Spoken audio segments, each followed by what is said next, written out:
یکی با تیغ جراحی ریشه هویتتو میزنه، یکی با مهر دادگاه.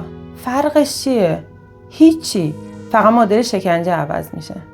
دوتا فیلمی که این هفته دیدم و مخصوص مخاطب خاص سینماست. اونایی که دنبال فیلمای پاپکورنی و سرگرمیان، این دوتا فیلم حسابی حوصله‌شون رو سر میبره و کلافه‌شون میکنه. فیلم داستان یه جراح پلاستیک ماهر به نام رابرت لدگارد رو روایت میکنه که بعد از سوختن همسرش توی آتیش یه پوست ترکیبی میسازه که در برابر هر نوع آسیبی مقاومه. این پوست رو روی یک زن مرموز آزمایش میکنه که اتفاقاً گذشتهش پیوندی با گذشته دکتر داره. The Skin I Live In، محصول سال 2011. اورجینال تایتلش La Piel que Habito. اگه شما اسپانیایی بلدین لطفاً تلفظ درستش رو تو کامنت برام بنویسید. زمان فیلم 2 ساعته و با 177 کی که بهش رای دادن رتبه 7.6 از 10 به خودش اختصاص داده. رده سنیش R یا همون restricted به معنی محدود شده است، به این معنی که افراد زیر 17 سال نمیتونن به تنهایی فیلمو ببینن و باید حتما با همراهی یه بزرگسال فیلمو تماشا کنن. معمولا فیلمای رده‌بندی آر ممکنه شامل خشونت شدید، صحنه‌های جنسی و مواد مخدر باشه. ژانرش تریلر، معمایی، جنایی، درام، روانشناختی و اروتیکه. بازیگرای اصلیش آنتونیو باندراس همون زوره خودمون و النا آنایا در نقش ورا. کشور سازندش اسپانیا و آمریکاست. این فیلم یه اقتباس آزاده از یه رمان فرانسوی به اسم میگال ساخته تریژونکه و فیلم کاملا به رمان وفاداره. این فیلم ساخته پدرو آلمودوار هستش. این کارگردان رو با این فیلم ها هم میشناسیمش. All About My Mother، Talk to Her و Pain and Glory. آلمودوار تا حالا 2 بار اسکار برده، یکی برای All About My Mother و یکی برای فیلمنامه Talk to Her. این کارگردان اسپانیایی یکی از مهمترین فیلمسازان معاصر در جهان به حساب میاد، به خاطر شیوه خاصش در پرداختن به هویت، جنسیت، بدن و روابط انسانی. جالبی که بدونید پدرو آلمودوار هیچ وقت مدرسه فیلمسازی نرفته و همیشه توی مصاحبه‌هاش میگه که من برای زنان فیلم میسازم و الهام بخش اصلیش مادر و خواهرش هستن. آلمودوار خیلی زودتر از جریان اصلی شخصیت‌های LGBTQ رو وارد سینماش کرد و تابوهای جنسیت و هویت رو شکست. یکی از ویژگی‌های منحصر به فردش علاقه به نقاشی و فشنه. توی همین فیلم فضای داخلی خونه جراح با طراحی‌های سورئال و رنگ‌های شدید یادآور آثار فرانسیس بیکن بریتانیاییه. همون نقاشی‌هایی که بدن رو تیکه تیکه و عجیب نشون میده. آلمودوار همیشه میخواد زنهای فیلمهاش مثل نمادهای مد بدرخشن. همکاری طولانیش با آنتونیو باندراس خیلی معروفه، از فیلم‌های اولیه تا شاهکار پین اند گلوری. پس وقتی یه فیلم از پدرو آلمودوار میبینید فقط با سینما طرف نیستید، دارین ترکیبی از نقاشی، مد، موسیقی و نگاه عمیق به زن و هویت رو تجربه میکنید. این فیلم یکی از تاریک‌ترین و فلسفی‌ترین فیلم‌های پدرو آلمودوار محسوب میشه و قدرتش در ترکیب کردن عناصر ناخوشایند بی‌نظیر و چشم نوازه، مثل ترکیب هنر با خشونت یا تخصص با بی اخلاقی. قطعاً پیشنهاد میکنم خاص‌پسندهای سینما این فیلم رو تماشا کنن. پرفورمنس بازیگرای اصلی بی‌نظیر بود. آنتونیو باندراس به خاطر تواناییش تو نشون دادن شخصیتی که هم جذابه، هم ترسناکه، هم کنترلگر و وسواس هم داره به نظرم بی‌نظیر عمل کرد. بازیگر نقش ورا، النا آیانا، خیلی بازی تمیز و دقیقی ارائه داد. موسیقی فیلم خیلی عالی تونسته بود اون فضای سرد، مبهم، جنایی و مرموز رو تداعی کنه. فضای مینیمال فیلم، استفاده از نقاشی و رنگ جذابیت بصری فیلم رو بیشتر میکرد. از نظر شخصیت پردازی خیلی کم عمق و بیجون بود، اما در واقع تمرکز روی شخصیت پردازی نبود. تمرکز این فیلم روی بررسی یک رفتار از نظر فلسفی و روانشناختیه.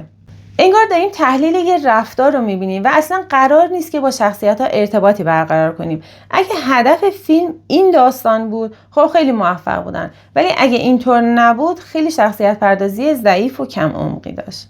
پایان فیلم کمی ضعیف، غیر منطقی و عجولانه بود. به نظرم انگار که سنبل کرده باشن، یه جورایی سر و ته قضیه رو هم آوردن که تموم شه. از مشخصه های فیلم میشه گفت ریتمش کند بود، کم دیالوگ بود تقریباً و فضای فیلم خیلی سرد و خشن و دارک بود. تا 50 دقیقه اول فیلم هیچ ایده‌ای نداریم این فضایی که به ما نشون داده میشه، آدم‌هایی که داریم میبینیم کیان، چه اتفاقی داره میفته، اینجا کجاست، دارن چی کار میکنن. پس اگه شما مثل من گیج شدین و متوجه نشدین که داره داستان به کجا میره، فقط صبور باشید و تماشا کنید. وقتی داشتم این فیلم رو تماشا میکردم، فضای سرد و خشنش منو یاد فیلم پرتغال کوکی مینداخت. هر دو نشون میدن وقتی قدرت سیاسی یا علمی بدن و ذهن رو کنترل میکنه، فردیت نابود میشه.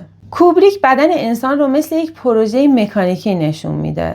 آلمودوار هم بدن رو مثل یک بوم هنری برای طراحی و بازآفرینی. شخصیت جذاب و کنترلگر رابرت لدگار توی این فیلم من یاد پاتریک توی فیلم امریکن سایکو مینداخت. هر دو شخصیت کاریزماتیک اما بیمارن. درون خشن، وسواسگونه و جنون پشت ظاهر آروم و جذابشون پنهانه. هر سه فیلم به نوعی درباره از دست دادن انسانیت زیر سلطه قدرت و وسواس هستش. شخصیت‌های اصلیشون همزمان جذاب و وحشتناک هستن و کارگردان‌ها عمدن کاری میکنن که تماشاگر بین دافعه و جذب شدن گیر کنه. هر سه فیلم تاریکی و با زیبایی ترکیب میکنن. خشونت و جنون در قالب تصویری شیک و گاهی حتی هنری نمایش داده میشه. فیلم دوم روایت چند روز از زندگی یه جوان اهل رومه که به خاطر یه جرم کوچیک دستگیر میشه و بعد از بازداشت وارد چرخه‌ای از بی‌عدالتی و بی‌توجهی میشه. این فیلم بر اساس داستان واقعی زندگی استفانو کوکی ساخته شده. آن مای اسکین 2018 با اوریجینال تایتل سولا میا پل. بازم اگه دوستانی هستن که ایتالیایی بلدن لطفاً تلفظ دقیقش رو برام تو کامنت ها بنویسید. رده سنیش TVMA که همون معادل آره. تو فیلم قبلی راجع به رده سنی آر باهاتون صحبت کردم. زمان فیلم 1 ساعت و 40 دقیقه است. به نظر من میتونست بیشتر باشه و میتونستن عمق بیشتری به شخصیت ها بدن. ژانرش بیوگرافی، درام و قطعاً به نظر من اجتماعیه. با 11 که بهش امتیاز دادن رتبه 7.3 از 10 تونسته به خودش اختصاص بده. بازیگر نقش استفانو کوکی آلساندرو بورگیه. ساخت کشور ایتالیا و به کارگردانی آلسیو کرمونینی. کارگردان معتقده که فیلم ها باید به مخاطب این امکان رو بده که درباره این مسائل اجتماعی و انسانی فکر کنه و به چالش بکشه. این درام ایتالیایی بیشتر از اینکه یه داستان پرحادثه باشه، تجربه تلخ از تنهایی، بیپناهی و برخورد ناعادلانه سیستم با آدم‌های عادیه. صحنه‌ها شبیه مستندن، کم دیالوگه و پر از سکوت‌های سنگینه تا مخاطب عمق فشار و بی‌عدالتی رو حس کنه. آلساندرو بورگی بازی تحسین برانگیز و تاثیرگذاری داره و خیلی توی انتقال حس خشم و ناتوانی تواناست. جالبه بدونید آلساندرو بورگی قبل از ورود به دنیای بازیگری بین سالهای 2005 تا 2007 به عنوان بدلکار فعالیت میکرد. وقتی داشتم این فیلمو میدیدم، ریتم کند، فضای سرد و مستندوارش من یاد فیلم مرگ آقای لازارسکو مینداخت. هر دو فیلم روی زوال یک انسان تو دل یک سیستم بیرحم تمرکز میکنن. از نظر حس تلخی، خشونت اجتماعی و نگاه نقادانه به جامعه هم من یاد عشق سگی مینداخت، گرچه از نظر فرم روایی فرق داشتن.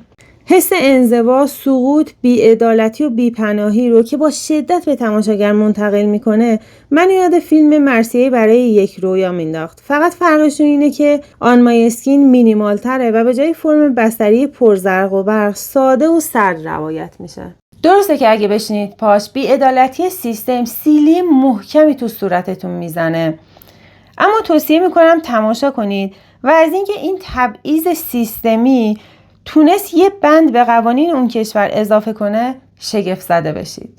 لازمه بدونید که تمرکز فیلم روی نشون دادن خشونت سیستماتیکه و خیلی روی شخصیت پردازی ها عمیق نشده.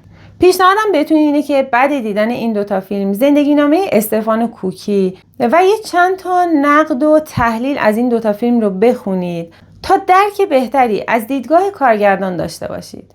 تو کامنت ها برام بنویسین چه فیلم، سریال یا انیمیشنی توی لیستتون هست که مرددین برای تماشاش. ویدیوی بعدی شاید کامنت شما باشه. حرف آخر این که محرک من برای ادامه شمایین. پس لایک و ساب و زنگوله یادتون نره. راستی دنیا داره تموم میشه، فیلممون نشه.